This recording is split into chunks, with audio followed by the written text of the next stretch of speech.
So I'm here to talk to you all today and really to start a conversation about how we're valuing expertise in technology.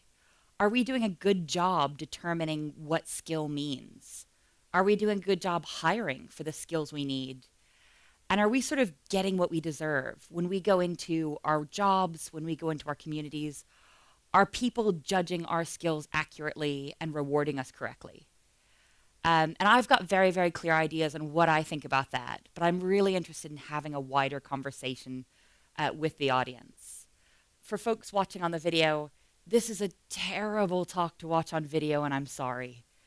When people from the audience ask a question or make a comment, I'm going to try and echo it back so you can hear it, but it's going to be kind of disjointed and kind of awkward.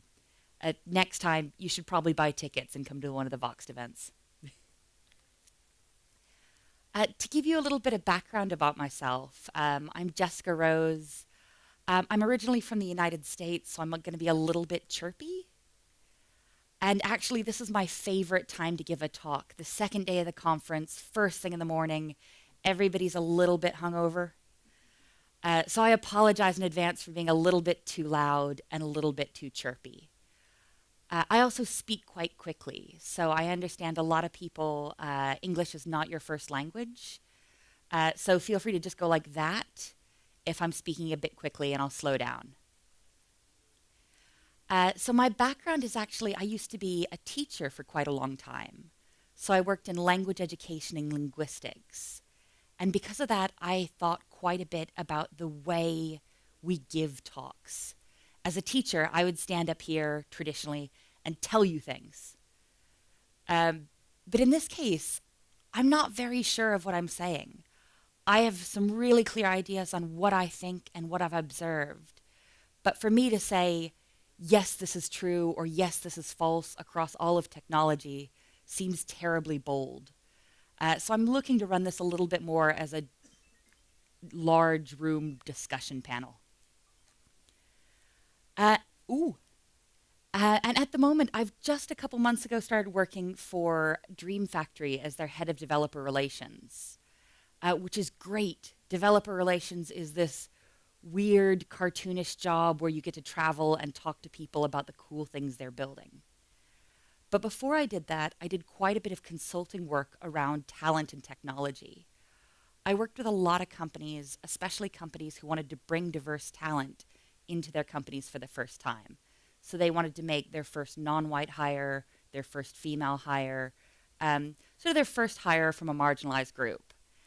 And some companies had really, really clear, really great ideas of why they wanted to do that. And some companies just wanted to do that before someone yelled at them for not being diverse. Both of them were fine. But this talk actually comes out of an encounter I had with a company and really what it got me thinking about. So I'm going to start telling you a small story. I got brought into a company and they said, hey, Jess, we want to find a female developer for our team. I said, okay, that's no problem. Tell me about what you want. I said, well, we want 3 years .NET. I said, well, that's no problem. That's fine. That's going to be really easy to find. They said, actually, do you know what? We also want 2 years at least on C#. I was like, okay, that's still realistic. I can do that. That happens. We want him to be a really great graphic designer. We want him to take over all the design work in-house. Oh, okay. You want a .NET developer who does C#, who's a great designer. There have to be at least 3 or 4 of them in Britain. One of them might be female. Okay. Yeah. So that's it. That's all you want. No, actually, you know what? We also want to make sure they're really great on the front end. And at this point, I'm trying to be really polite. I'm just like, okay, yeah, we'll talk about that. That's all you want. We might have to split this into different. Well, that's not all we want. Actually, could we also make sure they've got all of this as well? So I'm trying to think of a very polite way to tell them that this might be unreasonable and have a conversation about what their team wanted to do. But they kept talking. And they said, well, of course, as you know, this would be a junior role. So we're looking to pay, I don't know, around £18,000 a year. And I like to think I'm a very polite person. So I was just kind of making an awkward sound, hoping they'd notice. It was like, well, this, you see, I think it might be very difficult to find a female developer. I didn't say, wow, you're insane. Where are you going to find this person at all? I said, well, if you're looking for a female developer, setting these hard requirements might be difficult because. And Forbes put out an article saying, do you know what? Women tend to be confident putting themselves forward for a role when they meet 100% of the job requirements, and men tend to come in around 60%. And this statistic actually comes from an HP study, and Hewlett-Packard was tracking their internal applications. So I'm trying to have a very gentle conversation with this team to be like, well, if you're really keen on getting a female developer, maybe this list of requirements is not the way I might go about that, perhaps. Trying to be very gentle because they're paying me. I'm going to be as gentle as I can. I was like, well, they insisted, we must have all of these. It's not flexible. They need every one of these things for their job. So maybe I'm getting a little bit less polite. I said, well, honey, baby, sweetie, darling, you're not going to find this. This is never going to happen. I can only think of one person who would fit these requirements, and they're not junior level. And they were really proud. They said, but, we've already had an applicant who meets all of our requirements. Oh, why am I here? I appreciate the paycheck, but what's with this? And they said, oh, well, do you know what? We had this female applicant who happened to be the person I was thinking of, the only person I knew who met this insane requirement list. And she said, well, she applied and she has all the requirements. So our job spec is not unreasonable. I said, okay. She's not a junior developer level. Of course you'll pay her more. No, she interviewed really badly. We're going to pass. We're not going to hire her. But we want someone like her, but better in interviews, who will take 18 grand a year for this insane imaginary job. And I went away and didn't return their calls because maybe I don't want to work with crazy people. And they called me back a couple of weeks later to say, do you know what? Don't worry about it. We found somebody. I said, oh, okay. You found someone for this insane job? They said, yeah, we just hired a recent graduate. You know what? We got tired of looking for a female applicant, and we just hired this guy who graduated a couple weeks ago. He did a great job in the interview. I said, but let's come all the way back. Does he have all of this? He has this? Well, no, he doesn't really have any of that. But, he was great in the interview. He's just wonderful. I'm going to come back and just sit on there for a minute and this really got me thinking about the way we value skill. They had insane requirements, which I sincerely hope had nothing to do with the job they wanted to fill. Because I can't imagine that job. And instead of meeting those requirements and filling the role, they went ahead and met the requirements by looking for another skill entirely. Someone who presented as really confident and really chill in the interview. And that got me thinking, what are we actually looking for when we look at skill in technology? Cool. So put your hands up. Has anybody ever worked with somebody who is entirely unqualified for their job? The camera can't see. That is... For folks looking on the video, Austria is one of the most honest and enthusiastic audiences I've ever spoken to. In the back, they were just like, grr, grr, grr, grr, grr. I don't speak German, but I think there were some obscenities mouthed as well. Who's worked for? Who's had sort of an employer who did not have the skills they needed to be in their role? It's like double excited in here. For those on the video, just all in the back row, which is pretty cool. So yeah, we've all worked with people who didn't necessarily have the skills that they needed to achieve their day-to-day goals in a role. So it got me thinking, how do we define expertise in technology? And I'm going to leave this really open-ended. I'm going to let those of you who are not hungover and those of you who are really chirpy Yell at me. So, how do you think we're determining expertise? What makes an expert in technology? I love how y'all were really, really forward and now you're real shy. Sorry? Experience. Okay, we hiring people in experience, valuing on it. Just yell. I'm not your mom. Yeah. Either actual experience or sort of years of experience. Both come up quite a bit. Yell at me. I love that visible accomplishments. I that guy's not a plant. I didn't see him there, but visible accomplishments are massive. Anybody else? So we've got previous employers, sort of the name recognition. Yeah. Sorry. Proven. I love this proven skills. How would you determine proven skills? Like testable skills, which is gorgeous. Anybody else? Certificates. I think that's a pretty good way to do it. Like they're not ideal and they're not perfect, but they tend to be bias free. Titles. I think it's not just Austria, maybe. I've heard that Austria is really into titles, though. And was there somebody lovely over there? I love that. You're amazing. And for the audience, that's ability to learn new things without sort of for a bit. Anybody else? Cool. So we've got a lot of really, really varying things. So some things I think we would generally agree actually have a testable foundation and skill. The ability to learn new things, the ability to pass standardized certifications. And some of them seem kind of fluffy.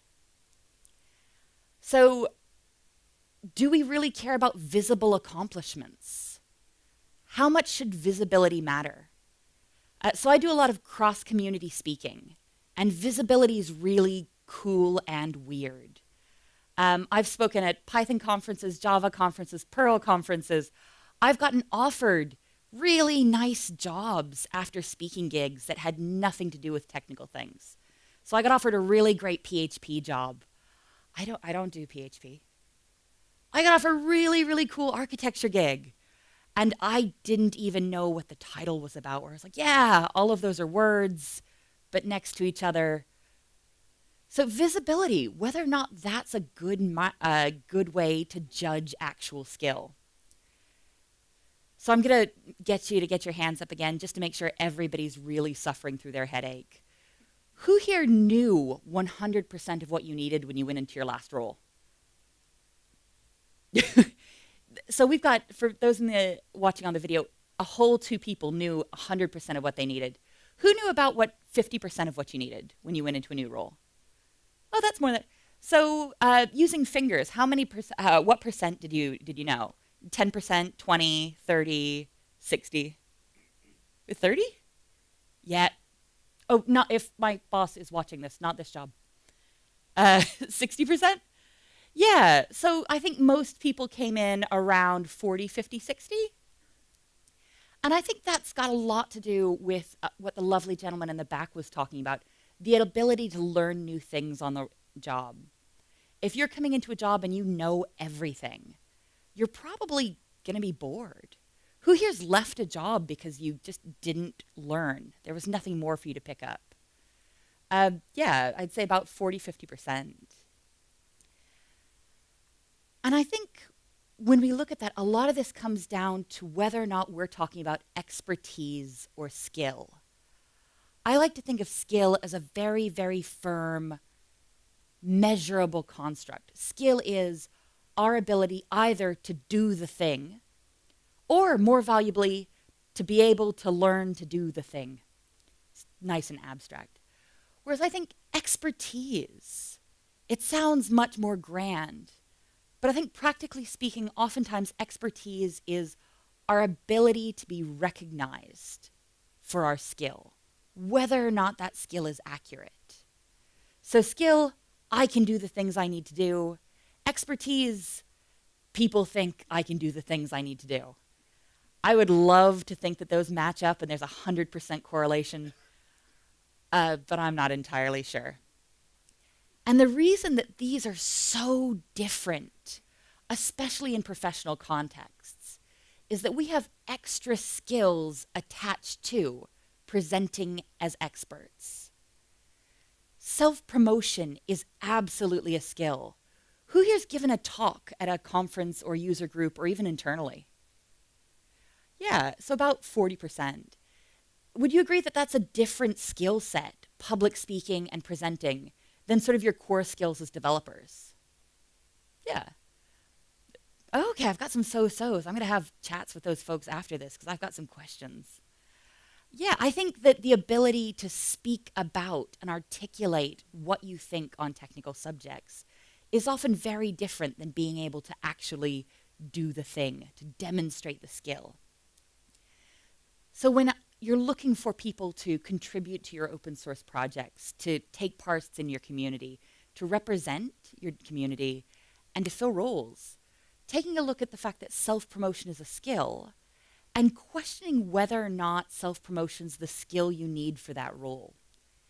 If you're looking for somebody who's just a developer, you are going to want them to have associated skills like communication skills, the ability to learn and grow.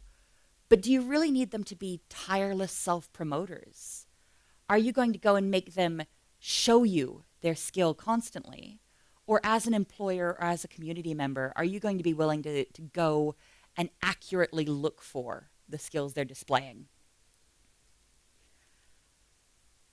Another difficult thing about perceived expertise is that the people who are desperate to show you that they're experts are not always the best suited skill-wise. Has anyone heard of the Dunning-Kruger effect? Awesome. A lot of you haven't. And the Dunning-Kruger effect, this sounds very weird, but the Dunning-Kruger effect is my favorite cognitive bias. Has anyone ever used lemon juice as invisible ink when you were a small child? Yeah. You get some lemon juice, you write on the paper, and then when you heat it up, you can see the writing. In the late 90s, a bank robber in the United States painted his face with lemon juice and went to rob a bank, as you do. And two Cornell scientists, Dunning and Kruger, saw a newspaper article about this. And whereas I would have just had a chuckle and gone on with my day, they got really excited because this was a big question and they could finally get grant money for answering the question, do stupid people know they're stupid? I would love to get money to study whether or not stupid people know they're stupid. So Dunning and Kruger took 2,500 people and gave them a general skills test. But before giving them their answers, they asked them to plot on a graph how they thought they did relative to their peers.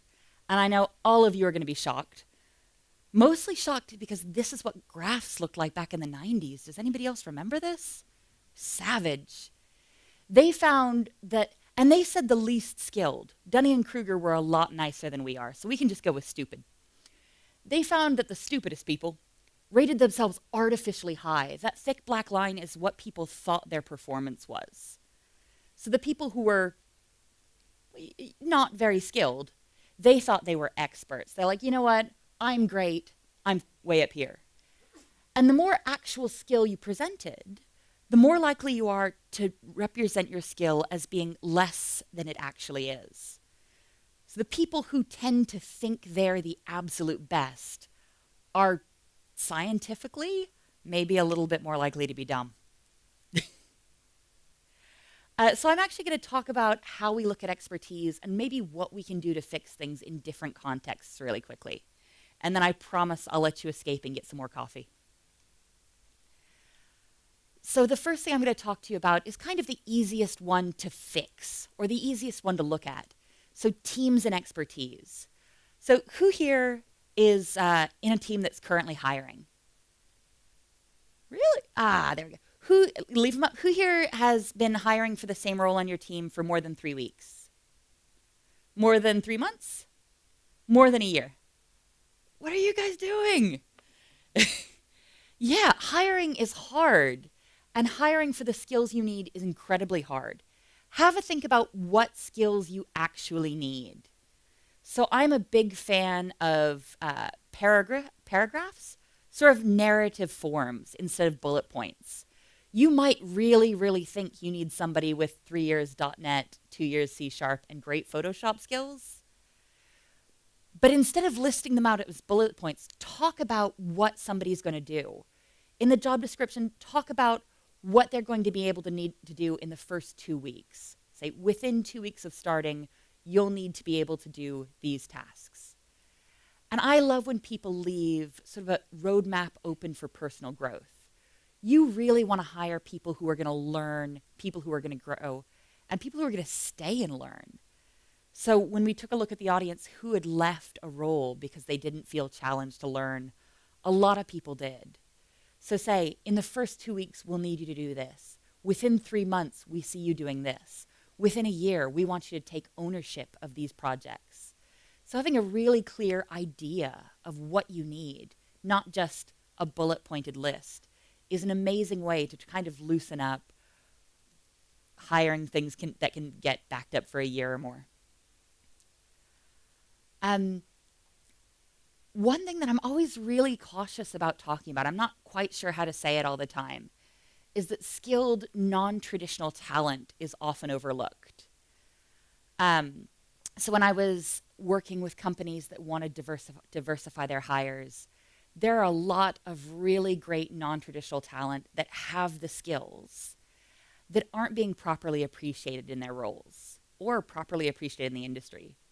So when we talked about what we're valuing, what we see as expertise, as I said, titles, especially in Austria, the names of the companies you've worked for in the past, how many years of experience you have, being able to be a little bit more flexible on that, to interview more people, to take more CVs, is going to give you a really great chance to talk to people who may be self-taught instead of going into university, and who may have worked at local charities instead of working at Google.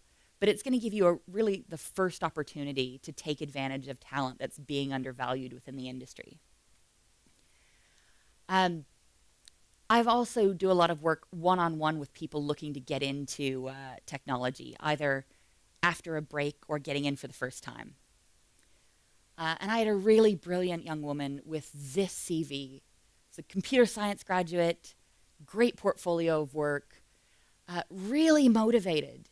And unfortunately, when I say really motivated, I mean, as a mentor, it drove me crazy that she was really eager to work for free for more experience. But she was a woman. She was a woman from a Middle Eastern background who had immigrated to the UK. And she had she had communication skills that were very, very different than what interviewers expected. So I think interviewing is a much different skill than doing the actual job. Who here is amazing at interviews? Who just kills interviews? All right, there's 3 of you who are way... Sorry? Oh, that's a good question. To get the job. Oh, so I'm a jerk. Who is amazing at getting jobs through interviews? Who's super confident and super chill and brilliant in interviews? Okay. Weirdly, that got more people going, yeah, I'm actually quite good. This woman I was working with had an amazing communication style. So if you asked her about a past project, in interviews, you really expect people to say, oh, I did this, and I'm great, and I did that, and I'm great, and I'm the best, and I'm great. And she was very, very humble and very gentle. So you say, hey, I see you worked on this CRM. She would say, well, to be honest, I worked with this brilliant team, and I worked with this person. They were so helpful, and I worked with this person who was so skilled, and they did such an amazing job. It was an honor to work with them. And what she was saying is, I am so easy to work with. I am so chill. I am so nice. But what employers were hearing is, well, other people did all the work. So being able to look past different communication styles is an incredible way to pick up new talent. Keep in mind the costs. So it's not just getting new people in. It's looking at the talent that already exists on your team. who's actually doing the work and who's making the most noise about the work being done. So the person saying, "This is finished," is not always the person who finished it. If you're not properly looking at your talent, if you're not properly rewarding them for what they're doing, they're going to go. Who here's left a job because you weren't properly being valued? For those on the video, that's kind of almost everyone, except for like a couple really lucky people. Recognizing traditionally undervalued skills is also an incredible way, not just to find the people who have not just to find the people who can fill your roles now, but to find people who can grow with the company longer term or to grow with the project longer term. Things that we don't often think about that we should absolutely think about. Looking at communication skills. You can be the best developer in the world, but unless you're able to accurately communicate with your team leader, your coworkers, and sometimes even clients, you're going to have a really challenging time doing much of anything but your own pet projects. Having a look at what skills you need that you're not listing can be a great way to find people and a great way to support and reward people.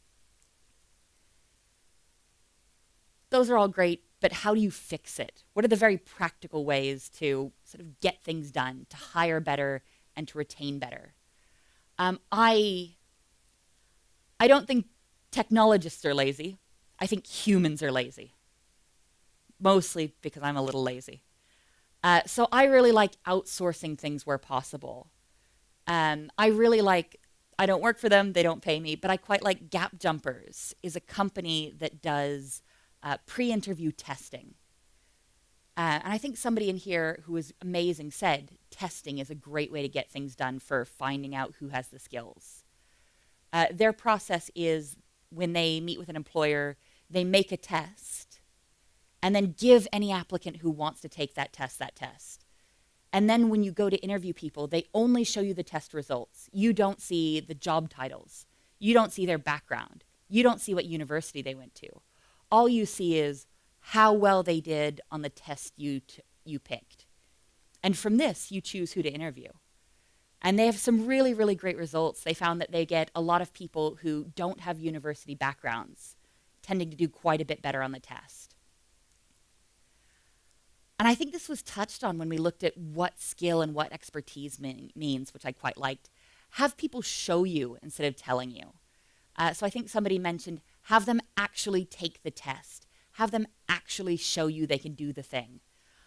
Anybody can write a really great CV. Anybody can tell you about how brilliant they are. But have them actually show you. Who here has hired somebody without checking their skills at all, without making them take a technical test, or without seeing any of their... You got very, very... Did that work out okay? Oh. I'm going to have lots of questions about this after. I'm sorry. And if you are testing people, test very specifically for the skills you need. And my favorite thing to do with this is pair programming. Does anybody use pair programming in interviews? Do you like it? The general response is, My favorite thing to do, and this tests for both programming skills, technical skills, problem-solving skills, and communication, is to give them sort of a trick pair programming process. And you're going to need an intern or a junior developer or a young person that really trusts you, that knows that you're not going to let them down. And this works especially well for senior or middle-level roles. Have them pair program with either an intern or somebody very, very junior. It's going to give you a great idea of how they're going to work with the team longer term. Look for them using really, really collaborative language, saying, hey, what should we do next? What are we going to do? Look for them communicating well. And you get a really great bonus where sometimes, much more often than you think, the person pair programming with a junior programmer is going to be a jerk. I was shocked by how many times people interviewing for jobs would yell at interns, would be really snotty, and would ask really sarcastic things like, how can you not know how to do that? Having people pair program with an intern or a junior is an amazing way of sort of weeding out people who are going to be excruciatingly horrible to work with. But make sure if you do this, please, please, please tell the junior programmer, tell the intern that they're not going to get in trouble if they snap back. I'm a massive community nerd. So I think it's not just in our companies where we need to be looking at how we value expertise, but within our communities as well. So within developer communities like the Java or Scala community, within open source communities, we really, really love the idea in technology of a meritocracy, that the people who have the best skills are going to be the best recognized and the best rewarded. I think we're not quite there yet, but I think there's a lot we can do to actually make it more meritocratic. And the cool thing about communities is this is up to you all. It's not an employer deciding what happens. It's not a coworker deciding who gets the credit. It's a very democratic process where community members can say, well, you know what? This person's actually been doing a ton of work. This person's been doing a great job. We can collectively recognize them as an expert. I think that our communities need to be better able to serve a diverse range of experiences and talent. And that doesn't just mean that we need to be better respecting people from different genders or racial backgrounds or different demographics. We need to be better appreciating people who put in different kinds of work. So who here uses an open source project with terrible documentation? For those watching, that's mostly everybody. Documentation's important. Yeah, better recognizing the value of people who are clear writers and being able to contribute to that. Better recognizing to people who are helping to manage communities and manage repos. Better recognizing the different kinds of skill sets along with different kinds of people are going to make the communities we're in and the products we use through them a lot easier. We deserve in our communities better heroes. I talk to a lot of different developer communities, and there's usually maybe 2 or 3 names that'll come up again and again for the same communities. And the people we recognize as experts, or the people we recognize as the most prominent, are not always super nice. And on top of that, they're not always the people who are the most skilled. Oftentimes, the people we hold up as heroes within communities are the people who've been willing to put themselves forward in visible ways and be accepted. Like, I think that our communities are amazing. And with the growth of technology and the growth of open source, we need to make sure that we're properly holding up the best of who we have in our communities. Just like in companies, unrewarded talent will leave. I've talked to so many people who've left different developer communities because they didn't feel supported and didn't feel appreciated. If you look at open source projects over time and watch the ebb and flow of contributors coming in and contributors sort of wandering away disappointed, all of it seems to cycle either around a very, very natural flow of changing interests or a failure to recognize the talent that we have. How do we fix this? This is more democratic because it belongs to everyone in the community, but also quite a bit harder. Getting multiple developers to do anything is quite difficult. Getting multiple developers to sort of collaborate together and build better communities is gorgeous and exhausting. The first thing's not that bad, though. Be gently suspicious. If somebody tells you they're an expert at something, do you immediately believe them? No. If I go up to you and say, hey, do you know what? I am a Scala expert. No, huh? I'm working on it. Be suspicious. When people come and put themselves forward as the premier expert on X, give them a little bit of side eye. If somebody describes themselves as a thought leader, And this one's really great. Be positive. Be positive in constructive ways. Who here has sent kind of a snotty either issue or comment about an open source project? Like, this doesn't work, I hate it. None? All right, we got 2 very honest people. Who sent really complimentary comments just to say, hey, I love this feature, or hey, I really... Apparently, Austria is really, really nice. If the UK leaves the EU, I can come crash here, right? Uh, Take a little bit of time when you use something. Let people who've built it know that you really appreciate it. When you see a really positive change, let them know. When you see somebody trying to do something that doesn't follow through, say, hey, I see that you submitted this pull request for this documentation change. It hasn't happened yet, but I really like that. Let people know that their efforts and their skills are being valued. And this one's kind of the easiest one to fix and the most challenging. What do you do about your own skill level in different roles and different contexts? And I think this is incredibly important as a former educator. I think, does everybody here speak more than one language? Europe. As a former linguist, I'm really, really interested in this linguistic concept called the zone of proximal development. And I'm not very good at slides. You may have already noticed. These are even worse than most. The zone of proximal development is a linguistic concept via Voxxed that says that your brain needs to be in a sweet spot for real learning to take place. And I like to compare it to like an RPG. If you're sort of grinding low-level monsters, you're not really picking up any experience. You're not learning. If you're working on things that are too easy for you skill-wise, nothing really gets done. It's demotivating, frustrating, and you don't get anything done. And on the other side, it's still demotivating, frustrating, and you get low or no improvement. If you're doing things that are too easy, you're not learning anything. If you're doing things that are far too difficult, you're not learning anything, and you're going to make yourself miserable and burn yourself out. The real place you want to be is this little tiny spot, maybe one level up from what you're currently doing. And for you, being in a community or being in an employment context or working on your own projects, it's so valuable to your weird, weird human brain to be in that little tiny sweet spot where you can learn.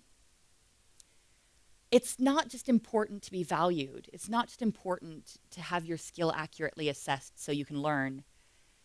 It's also about getting what you deserve. So for folks who don't speak English as a first language, does this have any sort of connotation? Does it have a feel to it? Oh, I hope you get what you deserve.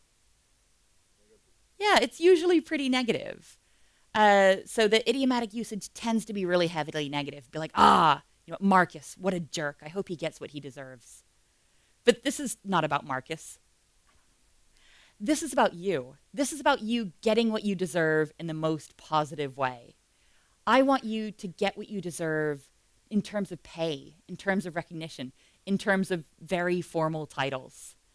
Keeping a good eye on your skill level and how you deserve to be rewarded is really, really important in the most valuable way. Unfortunately, the way to fix this is a little bit tangled.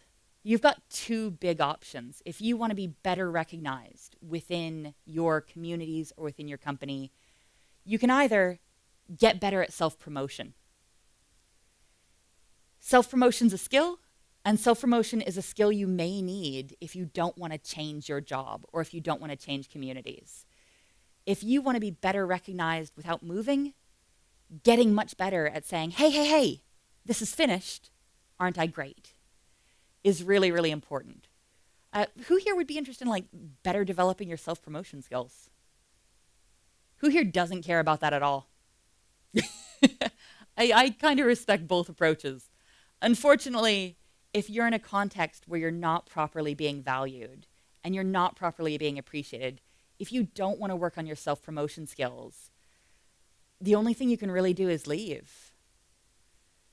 You can campaign for more equitable appreciation of skills. You can campaign for people to better recognize skill across the board. But I'm not sure how effective that's going to be. If you can't find a way to have people better appreciate everyone for their actual skill level, it might be time to just go. Sorry. Thank you all very much for all your time. Did anybody have any questions? I know this was a very strange format. Yeah, just yell at me. First, you criticized that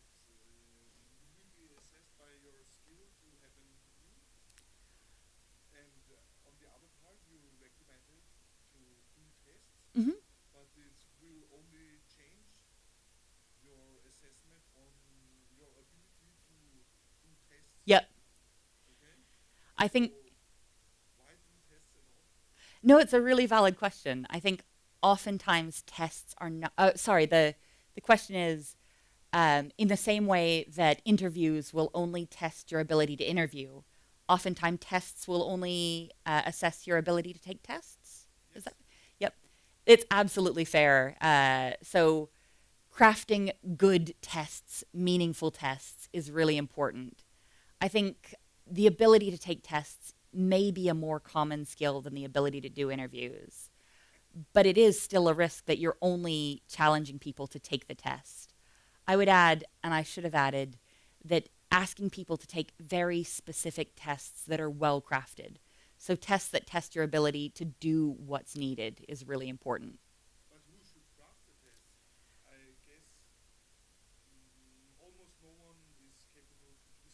No, this is great. Um, this gets very meta. So, there's better and worse assessment, but I don't think there's such a thing as perfect assessment. I think the people I would most like developing tests are either outsourced companies like Gap Jumpers, where assessment is the only thing they do, um, or people's line managers in support with someone like HR who's able to understand testing processes. Unfortunately, uh, HR teams don't always understand testing and assessment processes, and your line manager sometimes doesn't know what they're testing for either. Oh dear, I managed to talk myself in a circle and admit that it's all a bit hopeless. I think tests are often better than interviews, but at the same time, they're not perfect. Sorry. It's not a very satisfying answer. Oh, please.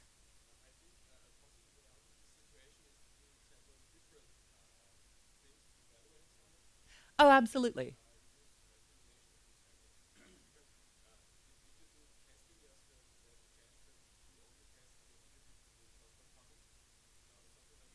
I would love that job. Uh, so if you have a job where the interview is crossword puzzles, really? No.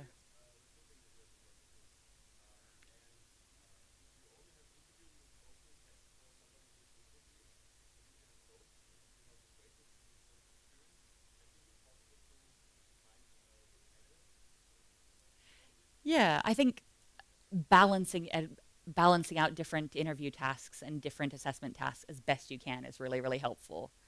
I think especially outside of spaces like New York or San Francisco, you also have really really limited pools. So while it's very very biased and it's not always the best way to do it, you can also rely somewhat on having seen what people have done in past roles or having seen their presence or activity within a community. So, yeah, looking at interviews, looking at tests, looking at open source contributions, looking at crossword puzzles, and balancing all that out can be great.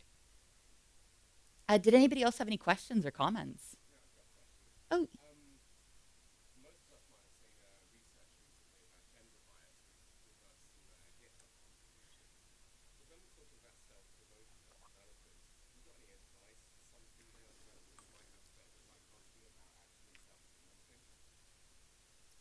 I do have a lot of advice on self promoting. It gets really fluffy and really wishy washy. I think, especially for female developers or developers who aren't well represented, visibility is an incredible way to get recognition.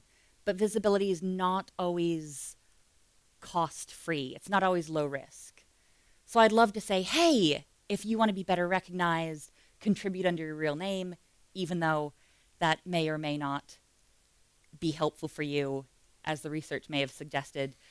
Give talks, do outreach, do things in the community. But depending on the community and depending on the reception, it can actually be quite high risk. Um, yeah, it's really difficult. I'd probably and if anybody out there is a developer from an underrepresented group and does want sort of a one-to-one on how I might structure outreach, I've got my Twitter handle at the bottom of all the slides. Oh, and if anybody wants to tell me I was wrong or dumb or brilliant and doesn't want to say it out loud, My DMs are open, so you can send me a message. I think for folks from underrepresented groups, really balancing the fact that self promotion is a skill, self promoting the same way that the well represented do is not always going to be a good idea. So, interviewing in the same way that others might could be seen as bossy or abrupt or abrasive. So, it's really balancing being assertive with trying to minimize risk. Waffling again, sorry. Oh, and apologizing less, I think, is often recommended, but I've been a bit terrible at it. I'm terribly sorry. Did anybody else have any questions or comments? Oh, yes, please.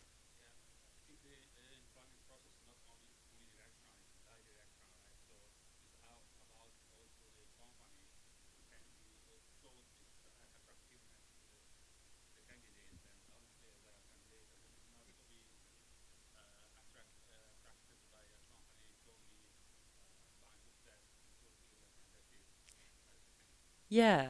So the bidirectionality is something that I think a lot of times we forget as employers in technology, forgetting that there are a lot of great jobs out there and that we have to make the process attractive and the buy-in attractive. So putting a bunch of meaningless tests, if I ever have to do that thing where you cut up a sentence and turn it backwards and add spaces, I swear to God, it doesn't test anything but your ability to do this test you've taken 6 times before. So when you're planning assessment, when you're planning interviews, keep in mind that the other person's time is really valuable. Give them something challenging and entertaining. Give them something that you think the person who gets this job would enjoy doing. And give them something that's not going to be them doing quite a bit of free work is really important. Thank you very much. Cool. Thanks so much.